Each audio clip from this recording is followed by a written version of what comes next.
జీవజలం ఇప్పుడు కింద కావాలి. జీవజలం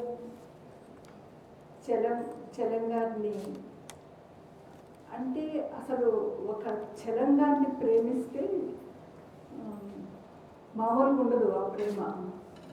నాగేశ్వరం గారు ఇన్ని సంవత్సరాల నుంచి కొంచెం ఇది కింద పైన ఉంటుంది.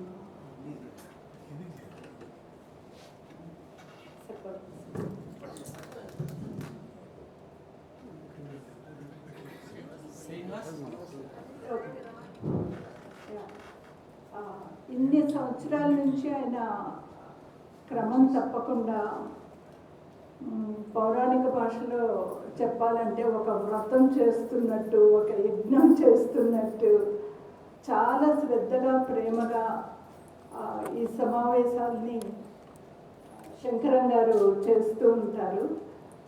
ఆయన్ని చూస్తే నాకు ముందు శంకరం గారు కనబడుతూ నాకు చలంగారే కనబడుతూ ఉంటారు ఆయన. అలా ఉండాలి ప్రేమ అంటే. ఒక రచయితని ఇష్టపడినప్పుడు ఆ రచయితని తరతరాలకి పరిచయం చేయాలనుకున్నప్పుడు అంత శ్రద్ధగా, అంత ప్రేమగా, అంత నిష్టగా, అన్నిటికీ మించి చలం ధర్మంగా చేయటం అనేది నాకు చాలా ఇష్టంగా ఉంటుంది. చలం గారు చాలాసార్లు ఈ చలం నన్ను వదలట్లేదు అంటారు. చలం గారి గురించి మాట్లాడటానికి ఇక్కడికి వచ్చి స్టేజ్ మీద ఉన్న వాళ్ళని, ముందున్న మిమ్మల్ని కూడా నేను పలకరించలేదు. అందరికీ నా నమస్కారం. అండ్ మీరందరూ వచ్చినందుకు నా శుభాకాంక్షలు, కృతజ్ఞతలు. చలం గారు నన్ను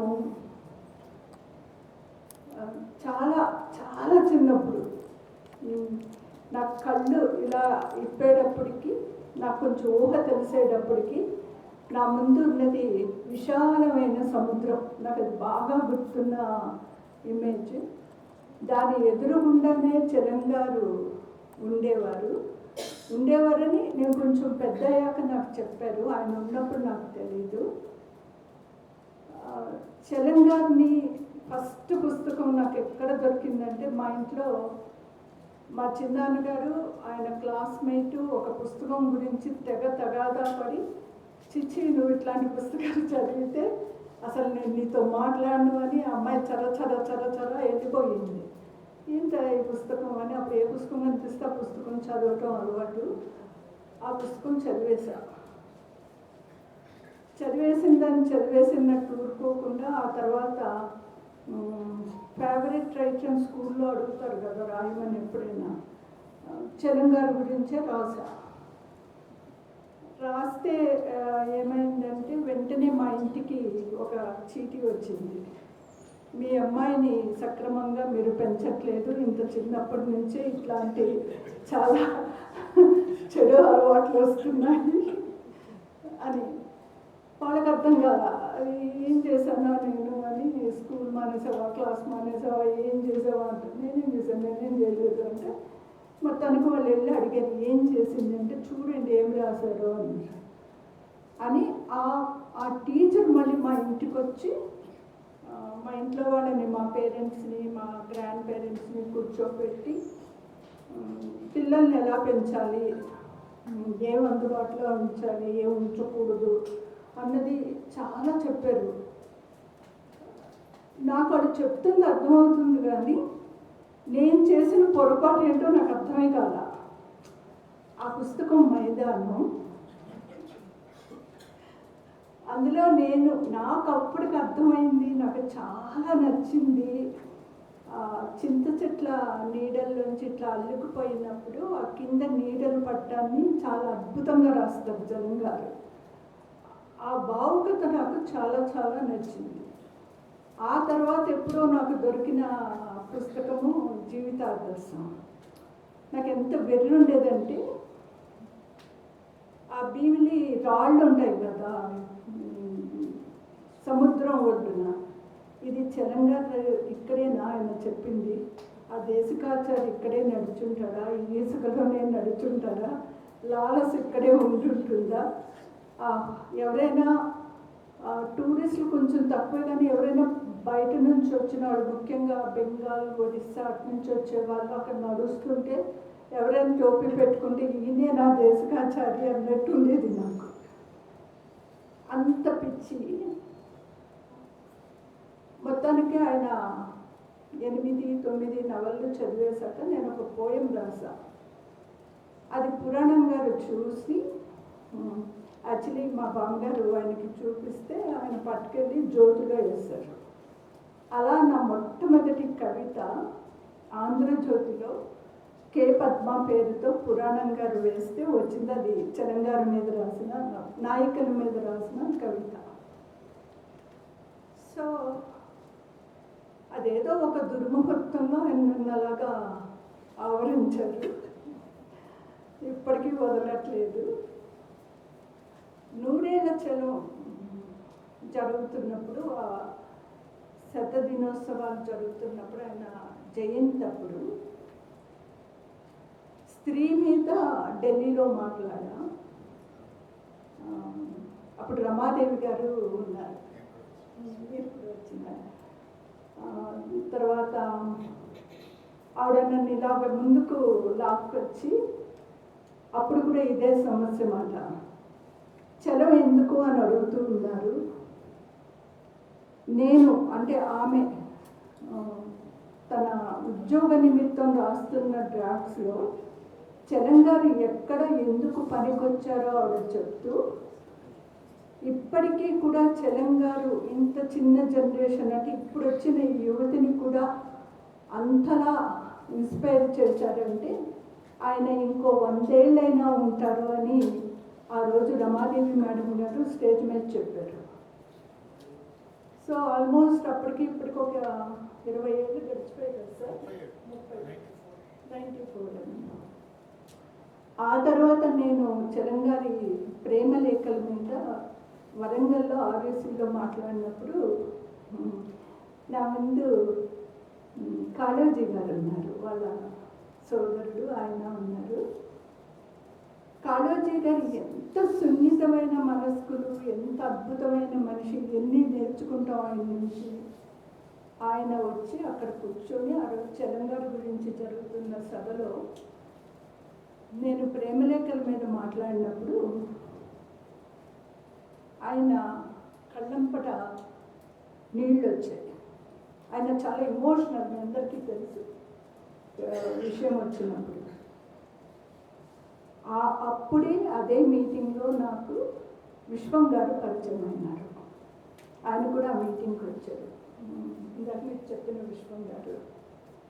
అంతకుముందే నాకు చలంగారి సౌరీస్ గారితో, వాళ్ళ ఇంట్లో వాళ్ళందరితో కూడా మంచి స్నేహం ఉండేది. భీమిలిలో సౌరీస్ గారి ఆశ్రమానికి వెళ్ళటము ఇదంతా. కానీ ఇన్నేళ్లలో ఎప్పుడూ కూడా ఎవ్వరూ కూడా పౌరాణిక నాటకాల మీద మాట్లాడమని అడిగిన వాళ్ళని చూడలేదు, దాని మీద రాసిన వాళ్ళని మనం పెద్దగా చూడలేదు. ఎప్పుడు ఈ నవలలు, ఆయన చేసిన ట్రాన్స్లేషన్స్, ఊహాగానము, మొత్తం ఆయన ఆత్మకథ, ప్రేమలేఖలు, వీటన్నిటి మీద చాలా జరుగుతూ ఉంటుంది. చాలా ఆశ్చర్యంగా అనిపించింది నాగేశ్వరం గారి దీని మీద మాట్లాడాలి అన్నప్పుడు.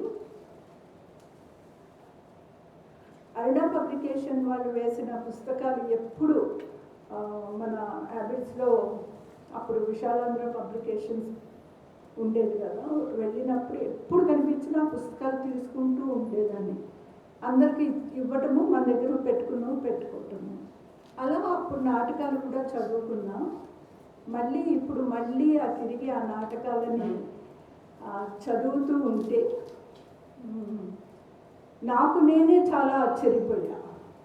మనం చదువుతూ ఆ విషయాన్ని ఎప్పటికప్పుడు చదవటం వేరు, ఒక సందర్భంలో దాని గురించి మాట్లాడాలో రాయాలో అన్నప్పుడు మనకి తెలియకుండానే ఒక చూపు దాని మీదకి వెళ్తుంది. ఎట్లాంటి చూపు వెళ్తుందంటే అసలు ఇప్పుడు కావాలా వద్దా, అసలు ఇందులో ఏం చెప్పారు ఏంటి, ఇట్లాంటి ఒక దృష్టి వెళ్ళినప్పుడు నేను చాలా ఆశ్చర్యపోయినా. ఎంత ఆశ్చర్యపోయినానంటే, ఏంటబ్బా ఈ చలం గారు 100 ఏళ్ళేంటి, పురుషులు మారనంతకాలం, ఈ సమాజం మారనంతకాలం స్త్రీలు కూడా పురుషుల్లాగా ఆలోచించగలిగే అంత కండిషనింగ్ చేయబడుతున్న కాలంలోకి మనం వచ్చినప్పుడు ఇంకో 1000 ఏళ్ళైనా 2000 ఏళ్ళైనా చలం గారు చిరంజీవి. అయితే చలం గారి నాటకాలని ముఖ్యంగా హరిశ్చంద్ర నాటకం చూసినప్పుడు ఆ మొత్తం చదివాక నాకు ఈయన 1924లో రాశారు. 1930లో బరిజ లక్ష్మీకాంతం గారు హరిశ్చంద్ర నాటకాన్ని రాశారు. అది పద్యాలతో ఉండే నాటకం. అదే మనందరికీ తెలిసిన పద్యాలతో చాలా శ్రావ్యంగా ఉండే ఆ నాటకాన్ని చాలామంది చూసిన నాటకం. ఆ నాటకానికి సంబంధించిన అందులో పద్యాలని ఎంతోమంది ఆర్టిస్టులు బాగా పాడతారు. 3-4 పోగయ్యి ఒక చిన్న సమావేశం, చిన్న ఫ్రెండ్స్తో కూర్చున్నప్పుడు కూడా చాలామంది అందులో పోయమ్స్ని అంటే పద్యాలని పాడుకోవటం కూడా మనందరికీ తెలుసు. ఇప్పుడు ఆ నాటకం అంతలా గుర్తుందా? 1924లో చలం గారు రాసిన ఈ నాటకం ఎంతమంది చర్చల్లో ఉంది అని చూస్తే చర్చల్లో పెద్దగా లేదు, కానీ అందులో ఆయన రాసిన విషయాలు ఈరోజు కాంటెంపరీ సెన్సిబిలిటీస్లోకి ఇమిడి ఉన్నాయి. ఆ రకంగా సత్య హరిశ్చంద్ర నాటకం ఏదైతే ఉందో, ఎందుకు ఆ నాటకం నేను మొదటగా మాట్లాడాలనుకున్నానంటే, చలం గారు ఈ నాటకాలు రాయటానికి ముందే మన ముందు యక్షగానాలు ఉన్నాయి. ఇందాక ఆయన శంకరం గారు చెప్పినట్టు సంస్కృతం నుంచి మనకు వచ్చిన ఒక ట్రెడిషన్లానే నాటకాలు వచ్చాయి. మెల్లగా ఆధునిక నాటకం వైపు మన నాటకాలు రాయటం, ప్రదర్శించడం కూడా మొదలయ్యింది. నాటకాలు వెయ్యటానికి సంస్థలు, సురభి లాంటివి కూడా వచ్చున్నాయి. ఈ నాటకాలు రాయటం మొదలు పెట్టేటప్పటికి మన ముందు కన్యాశుల్కం నాటకం ఉంది. కన్యాశుల్కం నాటకంలో ఉన్న వస్తువు, మాట్లాడింది అదంతా కూడా సమాజపరంగా ఎంత ఉంటుంది అన్నది మనందరికీ తెలుసు. అందులో వారు మాట్లాడిన అంశాలు ఏంటి అన్నది. ఇన్ని రకాల విషయాలు తన ముందున్న చలం గారు స్టేజ్ మీద వేయటానికి పనికొచ్చే మాధ్యమంలో ఈ నాటకాలని రాయలేదు. చలం గారు ప్రతిదీ తనకేమనిపిస్తే దానిని అప్పటికప్పుడు రాయటం తప్ప ఇది ప్రదర్శనకు అనుగుణంగా ఉంటుందా, ఈ నవల రాస్తే నన్ను మెచ్చుకుంటారా, ఇట్లాంటి ఎజెండాలు ఆయనకి లేవు. ఆయనకున్న ఒకే ఒక్క ఎజెండా స్త్రీల గురించి రాయాలి. ఈ పురుషులు పెట్టే కంటికి కనిపించని ఒక ఆధిపత్యం నుంచి, దుర్మార్గం నుంచి, దుష్టత్వం నుంచి, ఆ దిక్కుమాలిన ప్రేమ నుంచి వీళ్ళు ఆలోచించుకోవడానికి ఒక మెదడుని ఇవ్వాలి, హృదయాన్ని ఇవ్వాలి, దానికి సంబంధించిన ఒక ప్రశ్నను వెయ్యాలి అన్నదే ఆయన మనసులో ఉంటుందని నాకు అనిపించింది. ఇప్పుడు ఈ నాటకాలని అతను కథగా రాస్తే ఏమై ఉండేది? అందులో ఉన్న సంభాషణలన్నీ కూడా, కథలు అన్ని సంభాషణలు మనం చదవలేము, చదవటానికి అవి ఇష్టంగా ఉండదు, ఆ ఫార్మేట్లో ఉండదు, అది ఆయనకి తెలుసు. లేకపోతే ఆయన రేపు పొద్దున పత్రికకి ఒక వ్యాసం ఇవ్వాలి, కథ ఇవ్వాలి, ఏమి రాద్దాము అని కూర్చొని అట్లా రావుండు సీతాచలం అని ఆలోచన చేసుకుంటూ ఒక నాటకం రాసిద్దాం అనుకుంటారు ఆయన. సో ఈ సత్యహరిశ్చంద్ర నాటకం బల్జేపల్లి లక్ష్మీకాంతం గారిది చూసినప్పుడు, విన్నప్పుడు, లేకపోతే చదివినప్పుడు ఏదైనా కానివ్వండి, ముఖ్యంగా గుండె నీరైపోయే సన్నివేశం మనకి ఎక్కడ ఉంటుంది? ఆ కాటి సన్నివేశంలో ఉంటుంది. హృదయం ద్రవించిపోతుంది. అట్లాంటి సన్నివేశాన్ని చలం గారు ఎట్లా రాశారు? అక్కడ ఏ ఏ ప్రశ్నల్ని ఆయన రేకెత్తించారు? మనం అంటే స్త్రీవాదం అనేది ఎప్పుడూ కూడా ఎన్నివాదం, అస్తిత్వవాదాలు ఎప్పుడు ఏమంటాయంటే మా ప్రశ్న ఏంటి అని అడుగుతాయి కదా. ఇక్కడ సావిత్రి ప్రశ్న ఏంటి? ఇదంతా ఎందుకు రాగలిగింది అంటే ఆయన రాసిన నాటకాలలో ఈ ప్రశ్నలు ఎందుకు రాగలిగాయి? ఆ ప్రశ్నలు ఈ రోజుకి కూడా ఎందుకు రిలవెంట్గా ఈ క్షణానికి కూడా ఉన్నాయి అంటే ఆయన నాటకానికి అందుకున్న ఆ శైలిలోనే ఉందని నాకు అనిపించింది. సింగిల్గా డైలాగ్స్ వెళ్తూ ఒక పెద్ద మోనోలాగ్ ఉంటుంది నాటకాల్లో మధ్య మధ్యలో. అందులో ఒక్క వాక్యం కూడా తీసే బుద్ధి కాదు, అంత పవర్ఫుల్ ఉంటుంది. ప్రతి వాక్యం దగ్గర కూడా తరిచి అడుగుతూ ఉంటుంది. అంటే చలం గారు ఈ మొత్తం నాటకాల గురించి రాసినప్పుడు ఆయన ఏం చేశారు? ఏ పాత్రన్నా తీసుకోండి, సావిత్రి పాత్ర తీసుకోండి. సావిత్రి దగ్గరికి మామూలుగా సతీ సావిత్రి నాటకం మనకి ఎట్లా తెలుస్తుంది? అది ఒక పతిభక్తి నుంచి, ఒక పాతివ్రత్యం నుంచి, అది తప్పకుండా మనం నిర్వహించాల్సిన ఒక అంశంగా మనకి చెప్తూ ఉంటారు. కానీ ఇందులో చదువుతున్నప్పుడు మనకి సడన్గా ఏమనిపిస్తుంది అంటే ఒక మనిషిని, మనతో ఉన్న ఒక మనిషిని మనం కాపాడుకోవాలంటే పాతివ్రత్యాలు, ధర్మాలు, వీటన్నిటికంటే కూడా మనకు ఆ మనిషి పట్ల ప్రేమ ఉండాలి. ఆ ప్రేమ ఉన్నప్పుడు ఎక్కడి వరకన్నా స్త్రీ వెళ్ళగలుగుతుంది, లాక్కొచ్చుకోగలుగుతుంది. నా ప్రేమ అంటది అమ్మాయి. అసలు అది ప్రతి దాంట్లో కూడా అంటే మీరు ఎక్కడన్నా చూడండి, ఇందులో లేదు కానీ అంటే పౌరాణిక నాటకంగా మనం తీసుకోవట్లేదు కానీ చిత్రాంగిలో, రాజమండ్రిలో చిత్రాంగి మేడ ఉంటుంది. అది భలే అందమైన ప్లేస్లో ఉంటుంది. అటుపక్క గోదావరి, ఒక ఎత్తుగా చిత్రాంగి మేడ. మేము అక్కడ ఉన్నప్పుడు కూడా మేడ భలే అందంగా ఉంటుంది. అది చూసి ఇంత అందమైన మేడలో ఆవిడ ఉందంటే అసలు ఆవిడ ఏంటని ఆయన నాటకం రాశారు. అంటే ఆయన హృదయంలో ఒక అద్భుతమైన సౌందర్యానికి సంబంధించిన ఒక కన్ను ఉంటుంది. ఎట్ ద సేమ్ టైం అతనికి స్త్రీలు అనుభవిస్తున్న ఆ విషాదాల పట్ల, ఆ నొక్కివేత పట్ల, అణిచివేత పట్ల, అధికారం పట్ల, వాళ్ళని బిక్కిరి చేస్తున్న హింస పట్ల ఆయన కన్ను నిరంతరం తెరుచుకునే ఉంటుంది. అందుకే ఆ సౌందర్యము, ఈ ప్రశ్నలు, ఆలోచించాల్సిన విషయాలని ఆయన అంత అద్భుతంగా రాయగలుగుతారేమో. అంటే ఒక కథ రాసినా, నాటకం రాసినా, ఏదైనా రాసినప్పుడు అందులో ఈస్థెటిక్స్ ఉండాలంటాం కదా.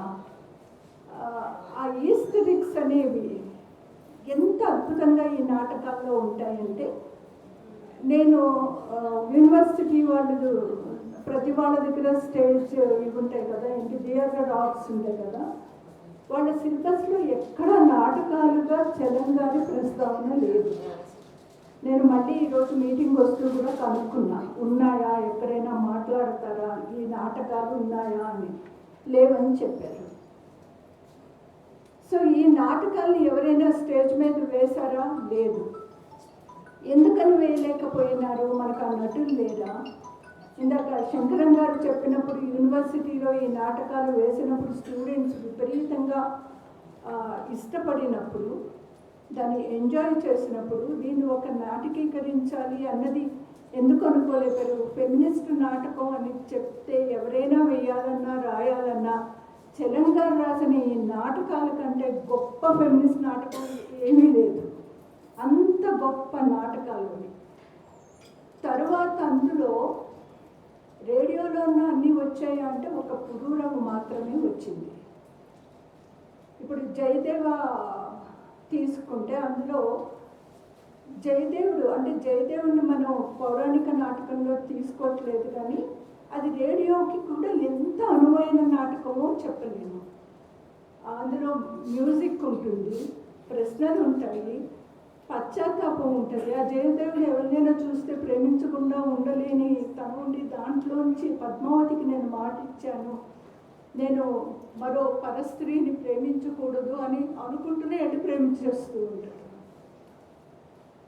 ఆ పెనుగులాట ఎట్లా ఉంటుంది, దాన్ని ఆ పద్మావతి ఎట్లా తీసుకుంటుంది, ఎట్లా మాట్లాడుతుంది అంటే ఇక్కడ ఇప్పటి సమాజం తెలుసుకోవాల్సిన ఒక గొప్ప విషయం ఏంటంటే మనుషులు కొంతకాలం ఇష్టపడతారు లేదా ప్రేమించుకుంటారు.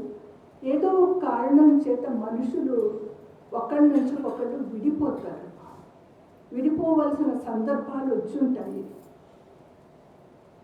ఎంతంత కక్షలు అంటే కాఠిన్యంతో మనుషుల్ని ప్రేమ పేరుతో చంపేసుకోవడమో చంపబడటమో జరుగుతున్న ఈ కాలంలో ప్రేమించిన కాలానికి పద్మావతి అంటనమాట, నువ్వు ఇప్పుడు వెళ్ళిపోయినా అంటే కాసేపు ముందు నువ్వు వచ్చుంటే నిన్ను ఇలాగ చాపడానికి నా చేతులన్నా లేచుండేవి, అమ్మాయి మరణశయ్య మీద ఉండే, ఇప్పుడు లేపడానికి నాకు లేదు అంటే ఇదంతా నా వల్లే అని కొంత డిస్కషన్ జరిగాక అమ్మాయి ఏమంటుందంటే, నిన్ను నీ పాటని నేను ప్రేమించిన కాలం ఒకటి ఉంది కదా, అది చాలు నాకు, ఆ ప్రేమని నేను నింపుకుంటాను అని తన దీంతో చెప్తుంది.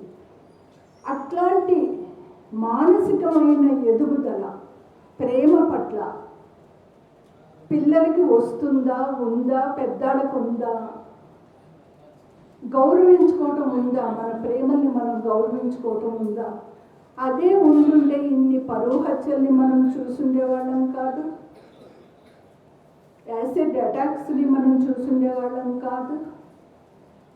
అసలు చాలా దుఃఖభరితమైన విషయం ఏంటంటే ప్రేమ అనేది ఒక హింసగా మారిపోవటం. తెలంగాణని ఎందుకు మనుషులు పదే పదే పదే చదవాలి? నాటకాలు చదవచ్చు, ఆయన రాసిన నవలలు చదవచ్చు, ఏమైనా చదివినా ప్రేమ అనేది ఎందుకు అవసరం, ఆ జీవధాతు ఏంటి, ఎందుకని మన జీవితాలకు అది అవసరము అన్నది చూస్తే ముందుగా స్త్రీ పురుషులు ఒకళ్ళు గౌరవించుకోవటం అనేది రావాలి.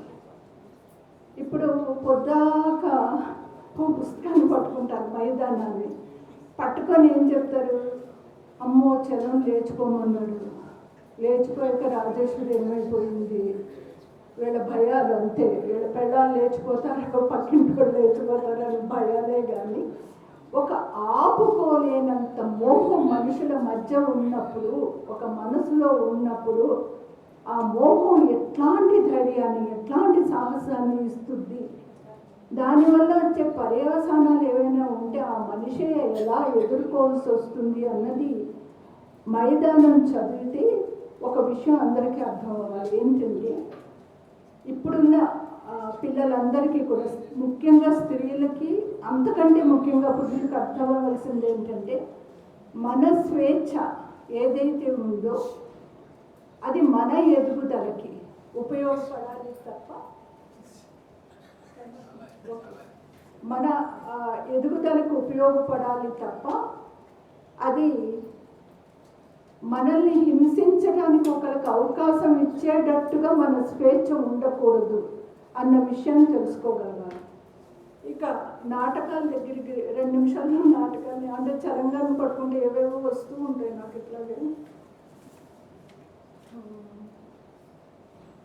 అయితే పౌరాణిక నాటకాలు రాస్తున్నప్పుడు పౌరాణిక పాత్రలను తీసుకొని చాలామంది చాలా రకాలుగా ఈవెన్ కుటుంబరావు గారు బకాసురాన దీంట్లోని రాసిన విషయం చూసినప్పుడు కూడా ఏ విషయాలు మాట్లాడటానికి ఆయన చాలా విదేశీ శక్తులు లేదా మరొక శక్తులు మనల్ని ఏదో కబ్జా చేయబోతున్నాయన్న సందర్భంలో ఇట్లాంటివి వచ్చినప్పుడు మనల్ని భయపెడుతూ ఉంటారు కదా, ఏదో పెద్ద ప్రళయం వచ్చి మన నెత్తి మీద పడుతుంది అంటే మనం చాలా భయపడి అక్కడ ఏమీ లేని బక్కగాసుని చూసి భయపడినట్టుగా మనల్ని మొత్తం అందరూ పెడుతూ ఉంటారు.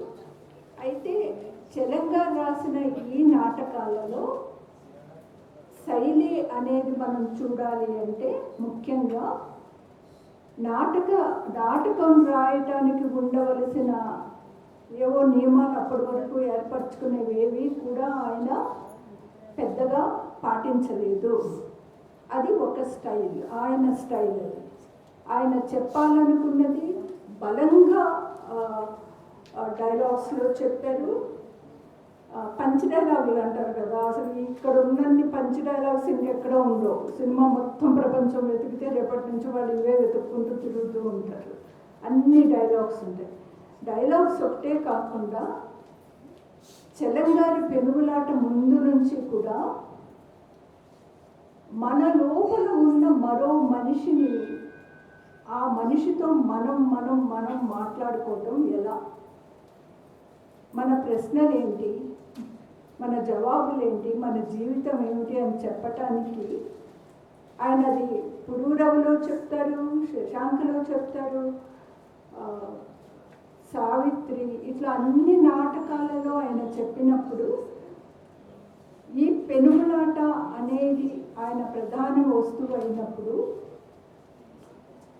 ఈ నాటకాన్ని నిన్న నేను అంటే అరుణ నాటకాన్ని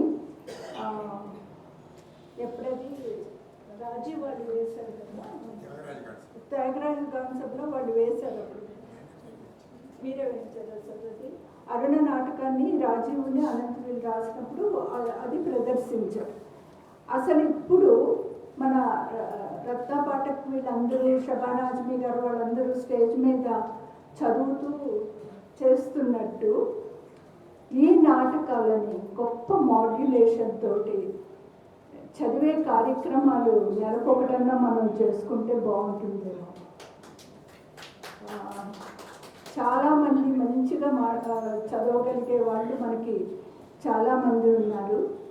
అప్పుడు కానీ మనకి అంటే నాటకం అనేది పర్సనల్ రీడింగ్ కాదు, అది కమ్యూనిటీ విషయము. అందరూ సమూహంగా కూర్చొని దాన్ని ఎంజాయ్ చేసేది. సో మనకి అత్యంత విలువైన ఈ నాటకాన్ని అందించిన చలం గారికి నెక్స్ట్ జీవజలం చలం మీటింగ్ వచ్చేలోగా కనీసం రెండు నెలలకు ఒకటైనా ఇట్లాంటి ఎక్స్పెరిమెంట్ మనం చేసుకుంటే బాగుంటుంది. అప్పుడు చలం గారు ఎందుకు, శ్రీశ్రీ గారు ఎందుకు, కుటుంబరావు గారు ఎందుకు అనే వాళ్ళకి అవును మాకు వీళ్ళు కావాలి అనిపించేటట్టుగా ఉంటుంది. అంటే శ్రద్ధగా కూర్చొని పఠించకుండా పైన తిరగేసి ఒక సెన్సేషనల్ కామెంట్ చేస్తున్నాం అనుకుని మాట్లాడటమే తప్ప తెలియకుండా వాళ్ళు లేకుండా మన అడుగులు ఎక్కడున్నాయి అసలు. ముఖ్యంగా స్త్రీవాదులుగా అన్ని విషయాలు రాసిన వాళ్ళకి చదవే లేకపోతే ఇన్ని విషయాలు రాయసి ఉండగలిగేవారా? తెలుగుకి సంబంధించి అసలు భారతదేశానికే సంబంధించి ఒక గొప్ప స్త్రీవాద రచనను ఇచ్చింది చలంగారే. అటువంటి రచయితే లేదు అసలు. Thank you so much. ధన్యవాదాలు పద్మ గారు. ముగ్గురు 5 నిమిషాలే వాళ్ళకి ఇచ్చిన టైం.